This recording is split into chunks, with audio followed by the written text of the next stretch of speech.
और रब ने इतना ईमानदारी से दिया है कि एक नहीं दो टिकट खरीद कर पार्लियामेंट से लेकर राज्यसभा से लेकर और विधानसभा तक पहुंच सकते हैं। लेकिन डॉक्टर अयूब आईएएस है, डॉक्टर अयूब पढ़ा लिखा इंसान है, मदरसे का जो है इब्तदाई तालीम का है, मदरसे की सूखी रोटी फटी हुई चटाइयों से इब्तदा किया है। डॉक्टर अयूब साहब को पता है कि हाउस के अंदर, पार्लियामेंट के अंदर पार्टी बोला करती है, वहां एमपी विधायक नहीं बोलते, पार्टी बोलती है पार्टी। और अगर एमपी विधायक बोलते तो आजम खान से बड़ा कोई एमपी नहीं था। न बीवी बच पाई, न बेटा बच पाया, न अपनी सीट बच पाई, न यूनिवर्सिटी बच पाया। नसीमुद्दीन सिद्दीकी जिस बहन जी के लिए पूरी जवानी कुर्बान कर दी, अल्लाह का नाम पता नहीं कब लेता था, बहन जी कहते गला सोखता था, आज मार के बाहर भगा दिया गया। वो गुलाम नबी आजाद जो 3 नस्लें कांग्रेस की गुलामी की, 3 नस्लें, सोनिया से लेकर राहुल से लेकर राजीव गांधी तक, सिर्फ आपके रिजर्वेशन की बात कर दिया होगा तो राहुल गांधी ने इतना किक मारा कि जाके कश्मीर में गिरा है, आज कोई नाम लेने वाला नहीं। डॉक्टर अयूब साहब को पता है कि ये हमारी समाज सियासी है, इन्हें 100 साल 80 साल में गैर सियासी बनाने में एक लंबी टीम तैयार करके इन्हें बना दिया गया। इन्हें सियासत का मकसद ये बताया गया कि चुनाव में 15 दिन के लिए मुर्गा बिरयानी लखनऊ वाला शानदार कोरमा मिल जाए, बाकी इससे कोई मतलब नहीं है। इसलिए मेरे अजीज, डॉक्टर अयूब साहब आपसे मुलाकात करने आए हैं, आपसे बात करने, और आपको जवाब देना पड़ेगा। कसम है उसकी जिसके कब्जे में आपकी जान है। चाय खाने पर कीमत करने वाले हमारे भाइयों, आपको जवाब देना पड़ेगा, सवाल करना पड़ेगा, डॉक्टर अयूब के कमियों को बताना पड़ेगा।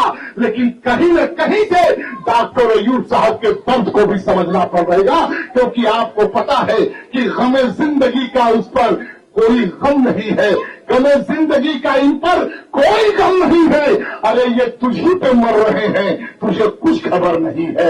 आप ही को जगाने के लिए परेशान है, आप ही को बेदार करने के लिए, और हम हैं कि कीड़े पे कीड़े निकाल रहे हैं, कीड़े पे कीड़े निकाल रहे हैं। कोई पूछता है कि डॉक्टर अयूब कहां से? अरे मेरे अजीज, नहीं पहचानोगे, आएगा एक वक्त, मोबाइल का दौर है, नौजवान मचल रहे हैं, रोज देख रहे हैं, जमीन मुर्दा हो चुका है यहूदियों की फिल्म देखते देखते, अंग्रेजियत की फिल्म देखते देखते। वरना कहीं अल्लाह के वली के मजार पर 8 बजे ऑर्डर चल रहा है, अल्लाह के वलियों को 8 बजे मजार पर, मसाजिद पर, मदारिस पर चल रहा है, और बड़े बड़े उलमा को रोज निशाना, पहले तो बड़े नेताओं को निशाना बनाया गया, आज तो जेल में है, या तो उन्हें जमीन के नीचे डाल दिया गया। जितने बड़े के नाम पर आप छाती पीटते थे, अब बड़े मदारिस, बड़े उलमा को निशाना। कौन बोलेगा साहब? डॉक्टर अयूब इसीलिए बेचैन है, वरना मजदूर है, शानदार मजदूर है। फर्क इतना है कि आपकी मजदूरी 500 दिहाड़ी है, डॉक्टर अयूब को कुछ ज्यादा मिल जाता है, आज भी मजदूरी करता है, लेकिन आपके लिए जाग रहा है। आइए बिला ताखिर मैं आपके पूर्व विधायक डॉक्टर अयूब साहब, आपके सर्जन को मैं माइक दूं, आपके कायद को मैं माइक दूं। आप बताएं, डॉक्टर अयूब साहब के बोलने के बाद, उनके बाद रखने के बाद आपको भी रखना है अपने लीडर का इस्तकबाल, दोनों हाथ उठाकर इंशाअल्लाह मचल के करना है, ताकि ये लगे कि नहीं, अभी कौम में बेदार करने वाले भी जिंदा है। जोरदार नारा लगाए, डॉक्टर अयूब जिंदाबाद, दोनों हाथ उठा के डॉक्टर अयूब जिंदाबाद, पीस पार्टी जिंदाबाद, अपनी कयादत जिंदाबाद, सबकी हिफाजत जिंदाबाद, पीस पार्टी जिंदाबाद। अरे आप लोग भी बोल दीजिए, पीस पार्टी जिंदाबाद, डॉक्टर अयूब जिंदाबाद, अपनी कयादत जिंदाबाद, सबकी हिफाजत जिंदाबाद। डॉक्टर साहब भाई पर आप जोरदार तालियों से इस्तेमाल कर लें। आपके मुखातिब डॉक्टर साहब, आपके मुखातिब।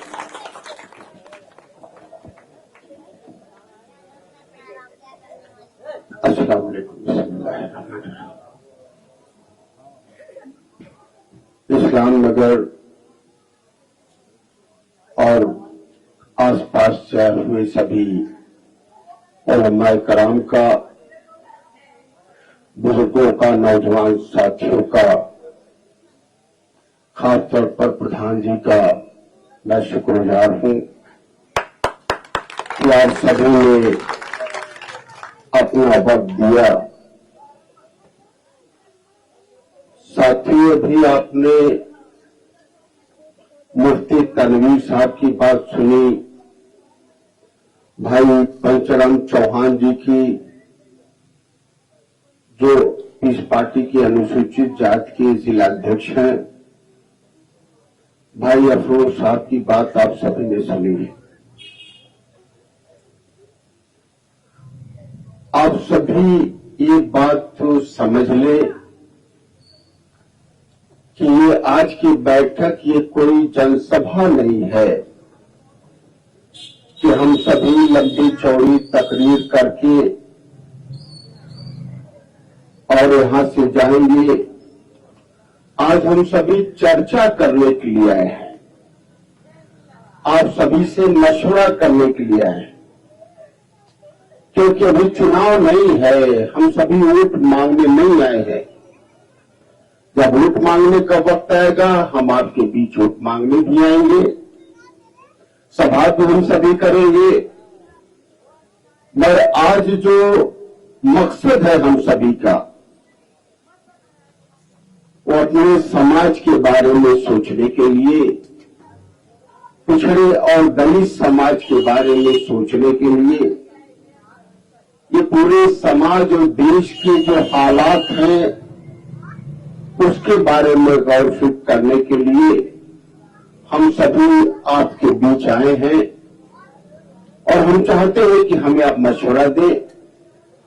जो कोई सियासी सवाल हो, पीस पार्टी के मुतल्लिक हो, डॉक्टर अयूब के मुतल्लिक हो, हमारे किसी पदाधिकारी या साथी के मुतल्लिक हो, पूछे। सियासत में हुकूमत के बारे में हो, हम लोग इंशाअल्लाह उसको आपके सामने रखने की कोशिश करेंगे। मैं पीस पार्टी का और अपना विचार, अपना नजरिया आप सभी के बीच रखेंगे और मैं कोशिश करूंगा कि आम लहजे में आपके सामने रखें। आपके जो विचार हैं वो आप रखें, ताकि एक मशवरे से एक तरीके का तय हो जाए।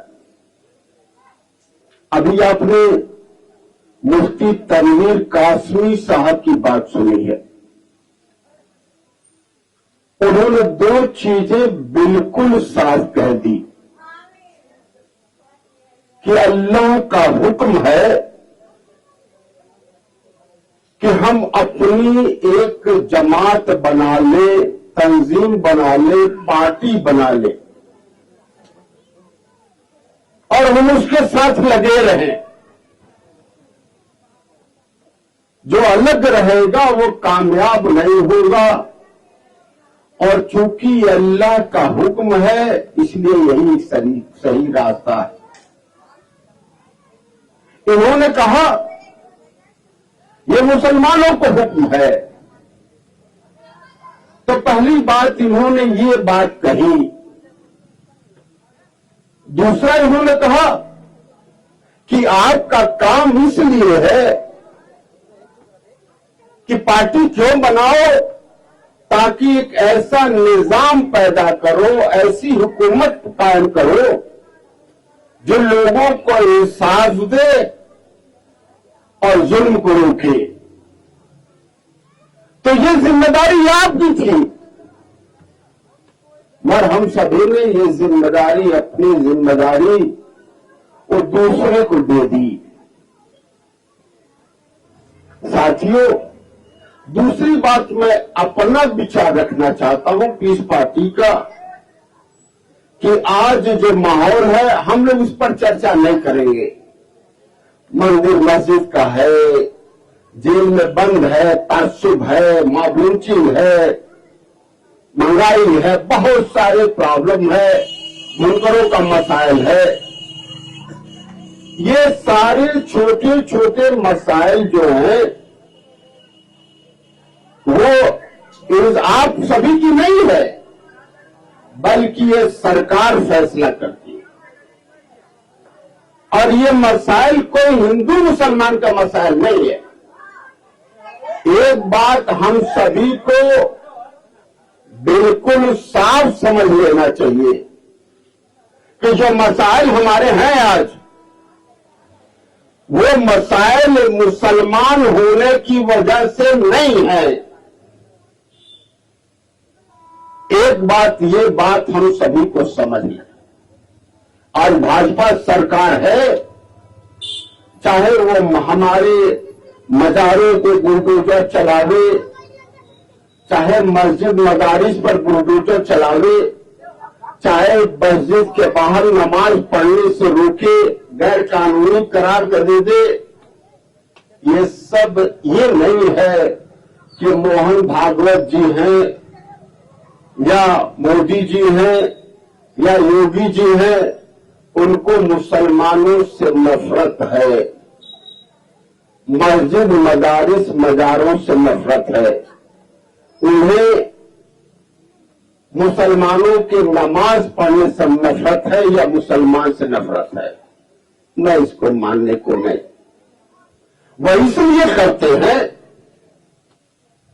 ताकि पिछड़ा समाज, दलित समाज, गौर से सुनिएगा, जब पिछड़ा समाज, दलित समाज उनके विरोध में अपनी पार्टी बना करके, दलितों की पार्टी, पिछड़ों की पार्टी अपनी सरकार बना रहा था, वो उनसे अलग हो रहा था, उन सबको हिंदू बना करके अपने साथ जोड़ने का उनका अपना तरीका है और अपनी साजिश है, ताकि उनकी सरकार बनी रहे।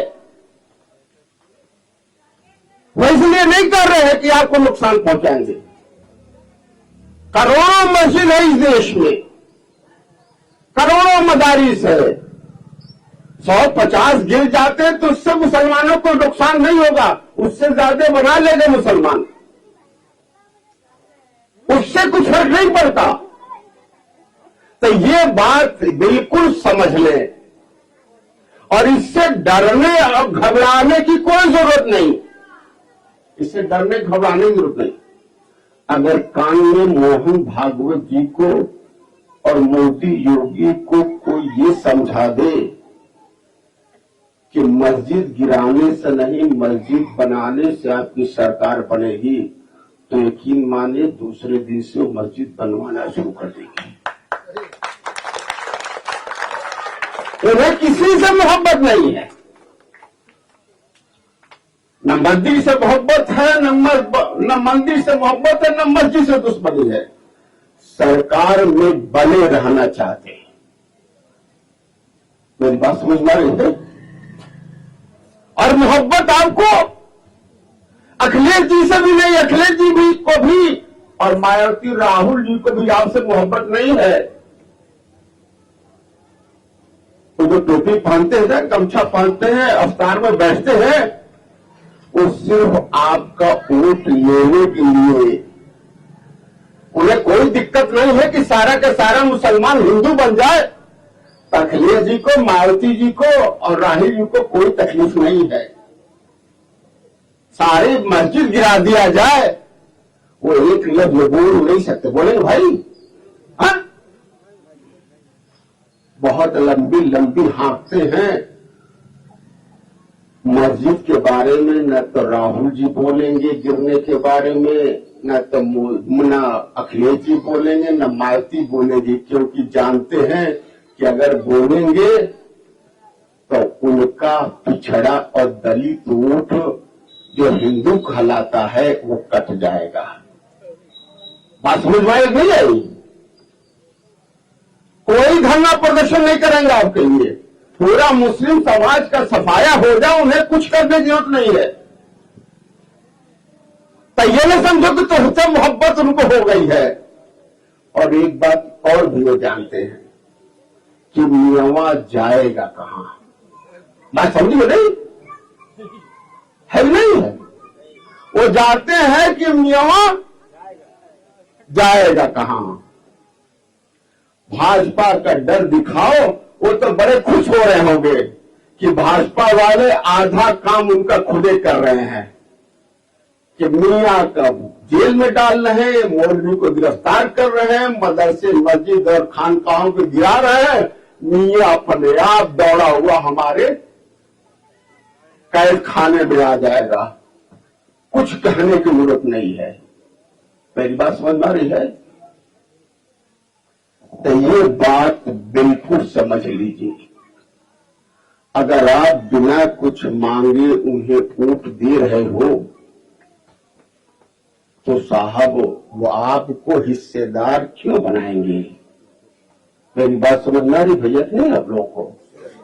है इधर, अरे इधर भी भाई, इधर भी होगा। मेरी बात आप समझ रहे हो आपने? दूसरी चीज, एक बात तो ये बात हो गई,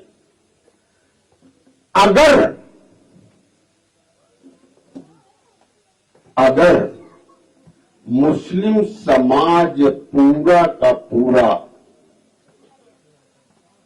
उत्तर प्रदेश की बात मैं सिर्फ कर रहा हूं, अगर सिर्फ 80% पीस पार्टी के साथ जुड़ जाए तो हमें आप बताओ कि चाहे ब्राह्मण हो, क्षत्रिय हो, यादव हो, चमार भाई हो, धोबी भाई हो, पासी हो, कुर्मी हो, बनिया हो, वो सभी के सभी पीस पार्टी का टिकट लेने के लिए लड़ाई करेंगे कि नहीं करेंगे? बोलो भाई, कस के बोलो। देखो, हमें सिर्फ चिल्लाएंगे, खाली वो हमसे तो कुछ होने जाने को है नहीं, है कि नहीं है? जब तक यादव समाज अखिलेश जी सपा के साथ न जुड़ता, चमार भाई बसपा के साथ न जुड़ता, निषाद के साथ, संजय जी के साथ निषाद समाज न जुड़ता, अनुप्रिया के समाज कुर्मी समाज न जुड़ता, ओम प्रकाश जी के साथ राजभर समाज न जुड़ता, तो उनकी कोई हैसियत होती भाई? और उनके समाज की कोई हैसियत होती? सिंपल सी चीज है। तो डॉक्टर अयूब के साथ, पीस पार्टी के साथ आप जुड़ोगे तो डॉक्टर अयूब और पीस पार्टी की हैसियत तो बढ़ेगी बढ़ेगी, और साथ में उससे ज्यादा हर मुसलमान की हैसियत अपने आप बढ़ जाएगी। मेरी बात समझ रहे नहीं? कोई कंफ्यूजन? लोग कहते हैं कि हम तुम्हारे पार्टी में बहुत मदद किए, हमको शर्म आती है भाई।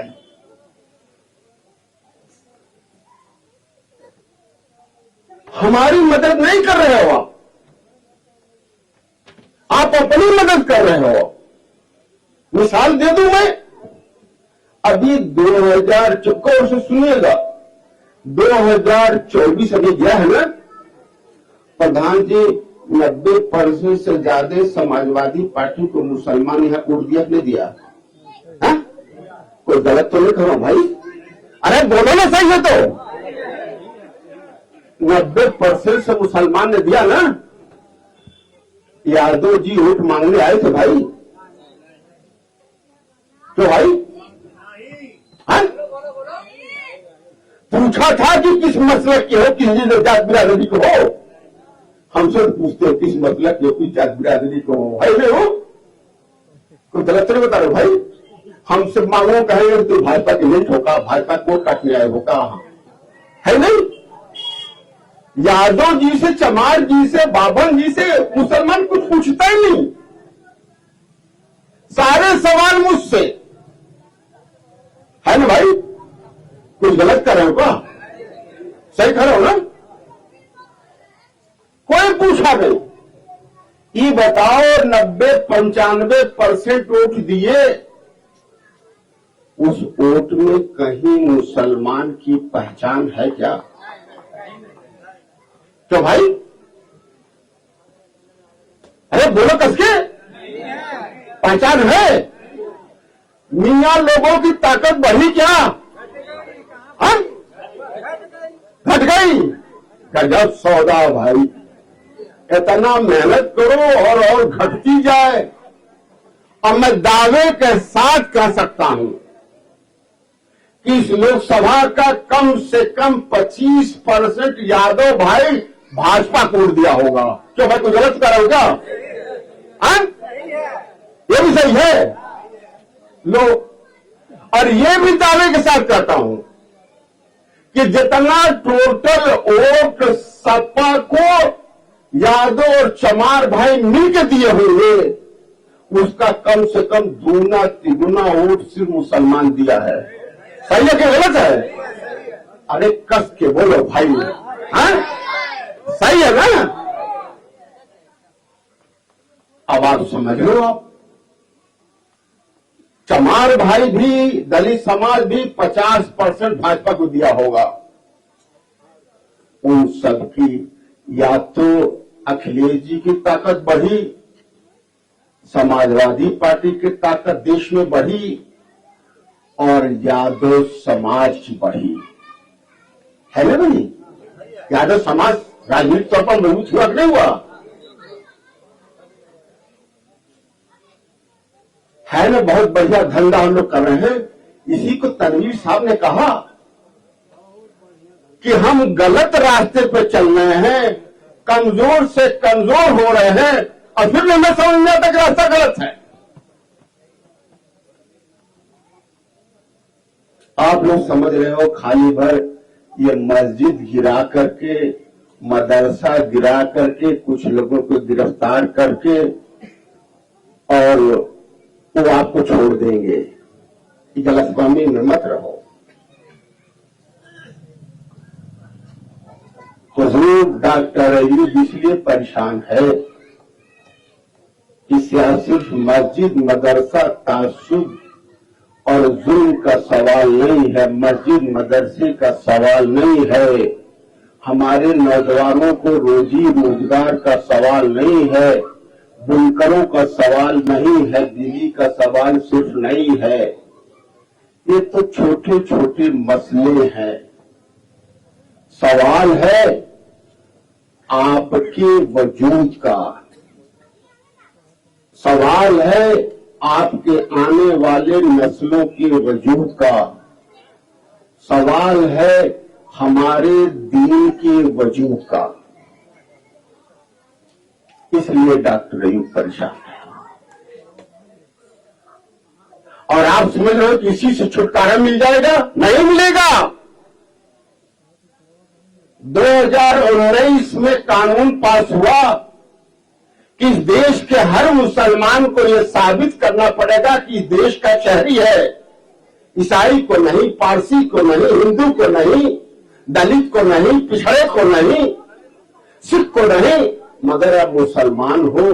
समझो तो क्यों ऐसा किया जा रहा है? जांच सिर्फ मस्जिद मदरसे खानकाहों की होगी, गुरुद्वारे की नहीं होगी, मंदिर की नहीं होगी, गिरजाघर की नहीं होगी। कभी हो रही क्या कहीं?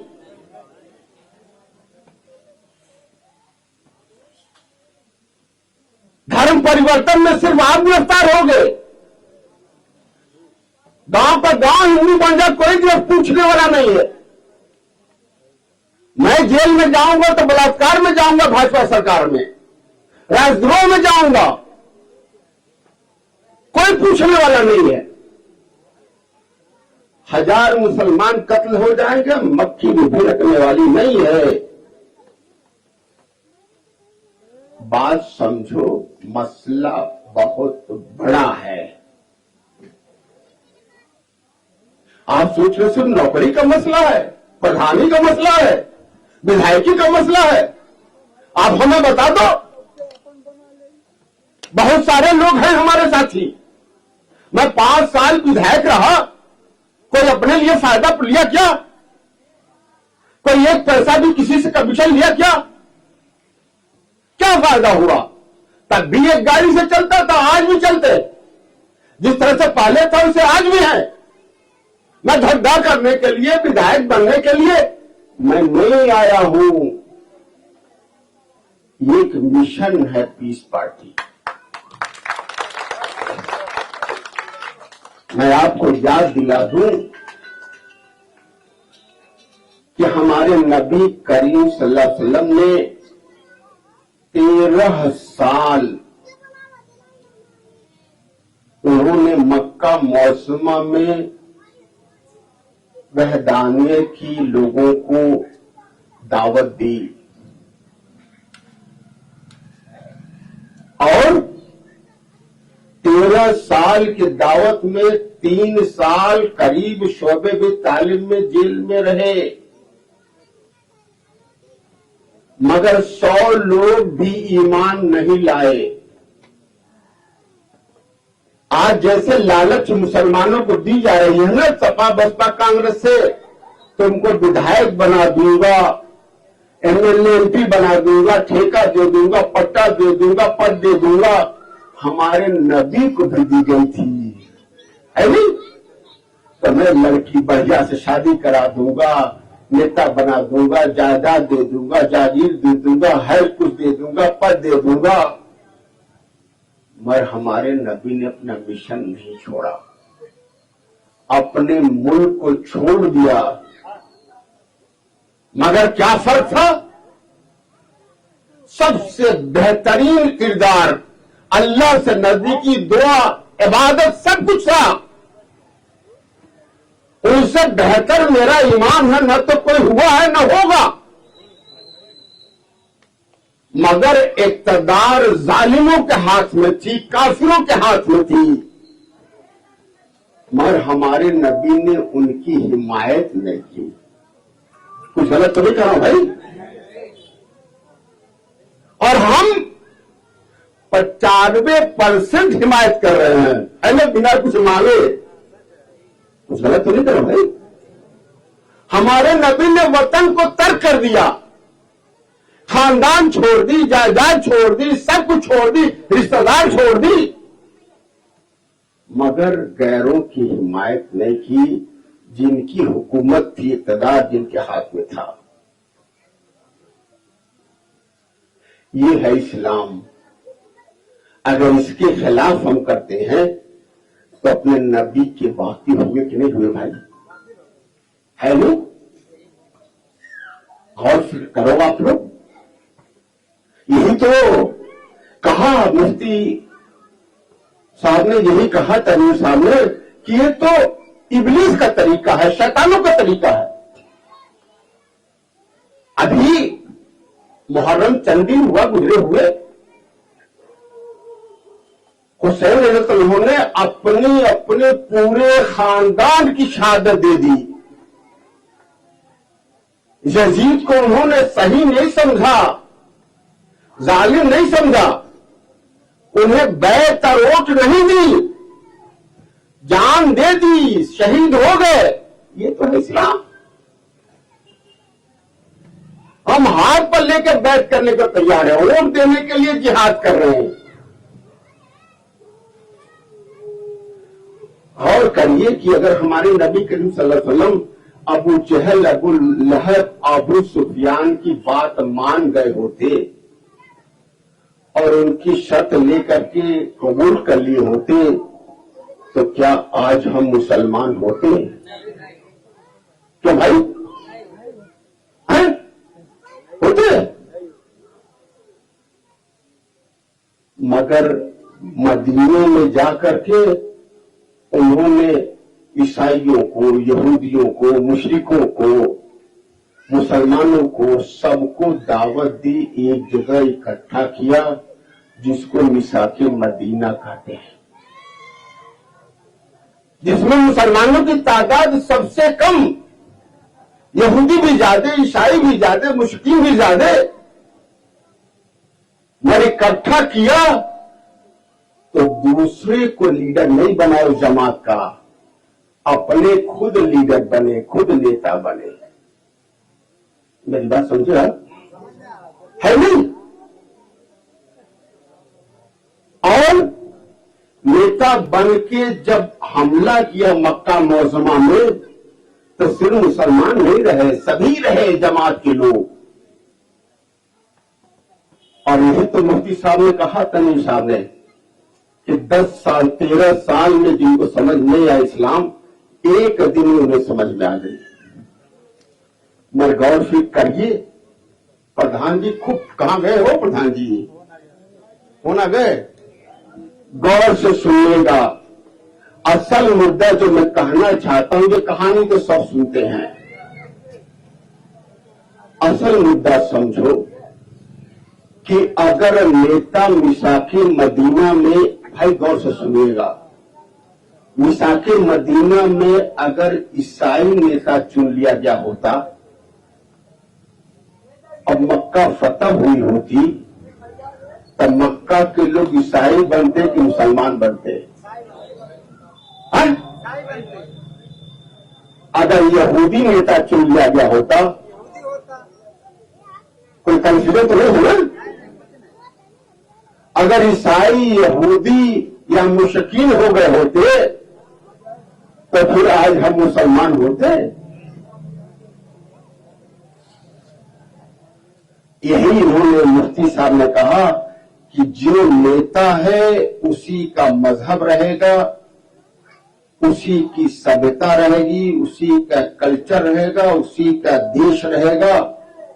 और जब से दुनिया बनी है और जब तक रहेगी, जो इक़्तिदार में रहेगा, हुकूमत में रहेगा, उसी का मजहब रहेगा, उसी का कल्चर रहेगा, उसी के जमात के लोग रहेंगे और दूसरे की कोई गुंजाइश नहीं है। 750-800 साल यहां भी मुसलमानों ने हुकूमत की है। अगर मुसलमान यहां हुकूमत न किए होते तो क्या आप और हम यहां मुसलमान होते भाई? हाँ? क्यों भाई होते? और एक सच्चाई और भी है, स्पेन में भी मुसलमानों ने 750-800 साल हुकूमत की जितना यहां हुकूमत की। और जिस तरह से हम आज लावारिस हो गए सियासत हुकूमत से, वहां भी लावारिस हो गए और 100 साल के बाद वहां इस्लाम और मुसलमान नाम की चीज वहां से दफन हो गई। और अगर अभी हम न समझे तो यही हमने कहा कि हमारे वजूद, हमारे आने वाली नस्लों का वजूद और हमारे दीन के वजूद का सवाल है, किसी मसलक या जात बिरादरी का सवाल नहीं है। तो ये गंभीर मामला है। 1950 में कांग्रेस ने, कुछ बात मैं कहूंगा ये और आपको कहीं सुनने को नहीं मिलेगा।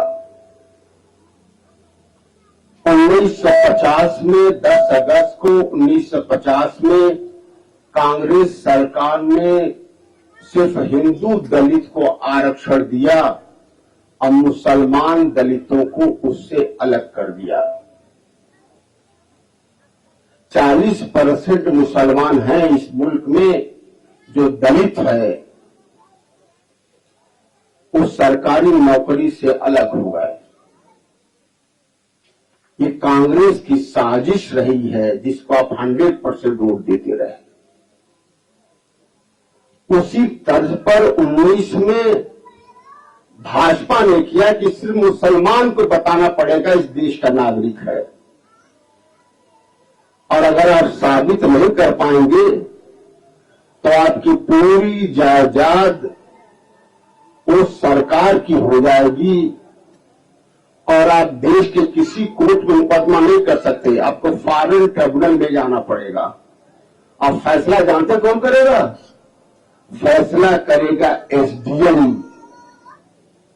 देश का कानून है कि हर इबादत खाना वो अपनी जमीन पर हो, मगर सरकार सिर्फ मस्जिद मदरसे खानकाहों को कर रही है, दूसरे इबादत गाहों को नहीं।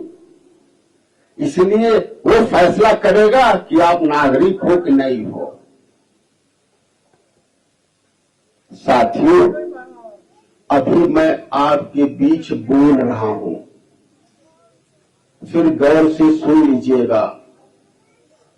अभी मैं आपके बीच बोल रहा हूं, अपनी बात रख रहा हूं, इसकी इजाजत अभी है सरकार से। कल ये अख्तियार कब खत्म हो जाए मुझे पता नहीं, कब आपको वोट देने का अधिकार खत्म हो जाए ये पता नहीं। ये दोनों आरएसएस के भाजपा के एजेंडे में है।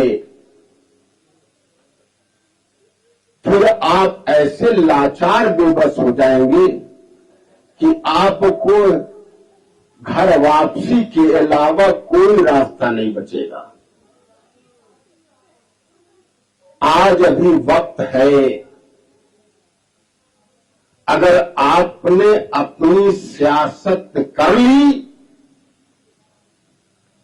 तो दुनिया की किसी की हैसियत नहीं है कि आपके तरफ या मस्जिद मदारिस की तरफ या हमारे दीनी इदारों की तरफ वो आंख उठा के देखे, चाहे वो किसी भी हैसियत में हो, क्योंकि आपकी ताकत इतनी बड़ी है। मैं मिसाल दे दूं तो और साफ हो जाएगा। अगर इस लोकसभा में पता चल जाए कि 80% मुसलमान पीस पार्टी के साथ है, जस्ट एक मिसाल दे रहा हूं, तो इस लोकसभा का जो सबसे मजबूत प्रत्याशी होगा, आप मुझे बताओ कि वो सपा बसपा कांग्रेस का टिकट लेगा कि पीस पार्टी का टिकट लेगा? किसका लेगा? कोई कंफ्यूजन तो नहीं है इसमें ना? कोई कंफ्यूजन है? चाहे वो यादव हो, ब्राह्मण हो, क्षत्रिय हो, कोई भी है, और उसका फैसला कौन करेगा कि किसको टिकट देगा? डॉक्टर जो करेगा, आपका बेटा भाई करेगा। अब मैं चुनूंगा उसको जो पूरा अपना पैसा लगाए, अपनी ताकत लगाए, अपना वोट दिलाए, उसी को टिकट देंगे भाई ना। अब पहले दिन से, जिस दिन से अनाउंस हो गया ये, जिस दिन से पता चलेगा 80% मुसलमान पीस पार्टी के साथ हैं, उसी दिन से सब भावरे की तरह से घूमने लगेंगे, है नहीं?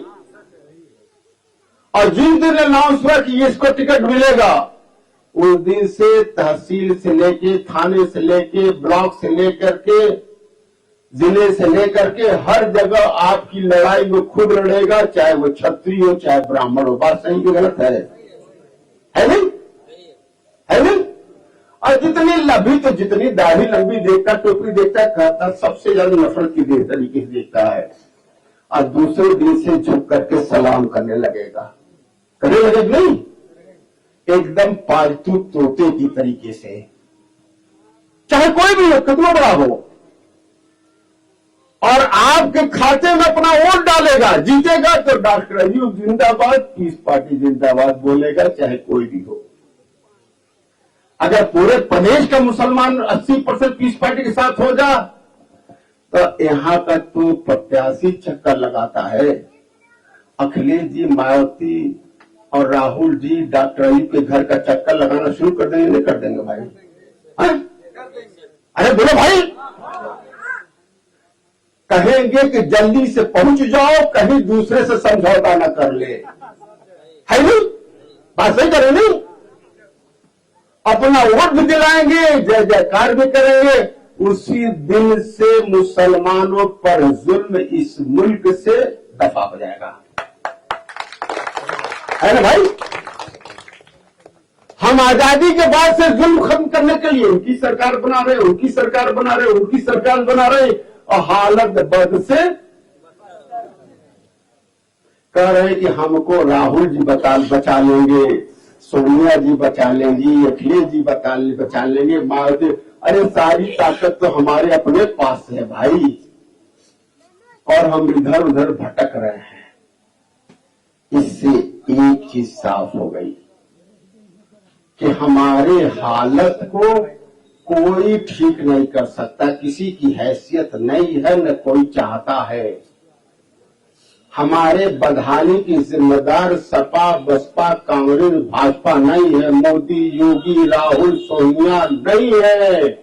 हमारे हालत की जिम्मेदार खुद हम हैं और हमारी सोच है और हम ही इसको बदल सकते हैं। दुनिया की कोई ताकत नहीं बदल सकती। इसी को अल्लामा इकबाल ने कहा था, कुव्वते फिक्र व अमल पहले फना होती है, तब किसी कौम की शौकत पे जवाल आता है। पहले सोचने समझने की ताकत गलत हो जाती है।